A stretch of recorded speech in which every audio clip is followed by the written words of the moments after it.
दोस्तों, क्या आप जानते हैं कि अब छोटे मोटे अपराधों के लिए आपको जेल की सलाखों के पीछे नहीं जाना पड़ेगा।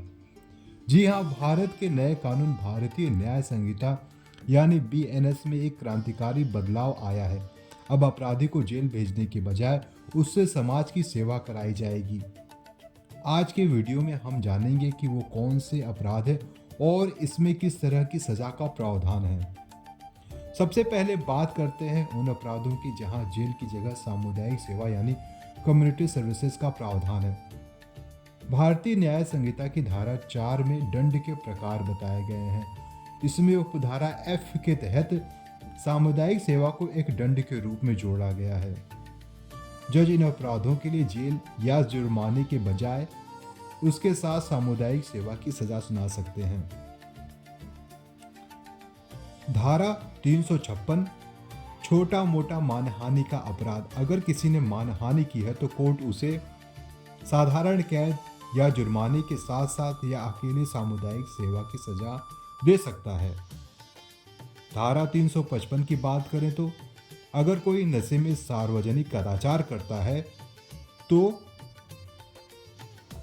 उसे 24 घंटे की कैद, 1000 जुर्माना या सामुदायिक सेवा की सजा मिल सकती है।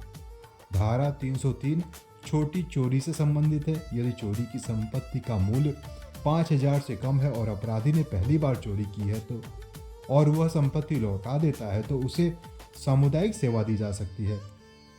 धारा 202 लोक सेवक का व्यापार करना। अगर कोई लोक सेवक कानूनन मना होने के बावजूद अवैध रूप से व्यापार में शामिल होता है।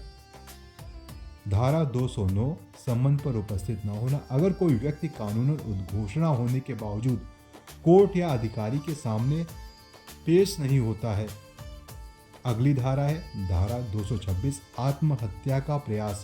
सीमित संदर्भ में यद्यपि आत्महत्या के प्रयास को अब मानसिक स्वास्थ्य के नजरिए से देखा जाता है, लेकिन किसी अधिकारी को काम से रोकने के लिए ऐसा करने पर सामुदायिक सेवा का विकल्प हो सकता है। आइए जानते हैं इसमें किस तरह की सजा का प्रावधान है। अब आप सोच रहे होंगे कि इसमें करना क्या होगा। क्या यह बहुत आसान है? तो चलिए समझते हैं। बिना सैलरी के काम। अपराधी को समाज के लिए मुफ्त में काम करना होगा। आपको सार्वजनिक पार्कों, सड़कों या सार्वजनिक स्थानों की या सरकारी दफ्तरों की सफाई करने का काम दिया जा सकता है। पर्यावरण की रक्षा के लिए पौधारोपण और उनकी देखभाल की जिम्मेदारी दी जा सकती है। सरकारी अस्पतालों में मरीजों की मदद करना या अनाथालय में बच्चों को पढ़ाना भी इसका हिस्सा हो सकता है। यह सब काम एक मजिस्ट्रेट द्वारा नियुक्त अधिकारी की निगरानी में होगा। अगर आपने काम चोरी की तो मजिस्ट्रेट आपको सीधे जेल भेज सकता है। इस कानून का उद्देश्य अपराधी को सुधारना है, न कि उसे अपराधी बनाना।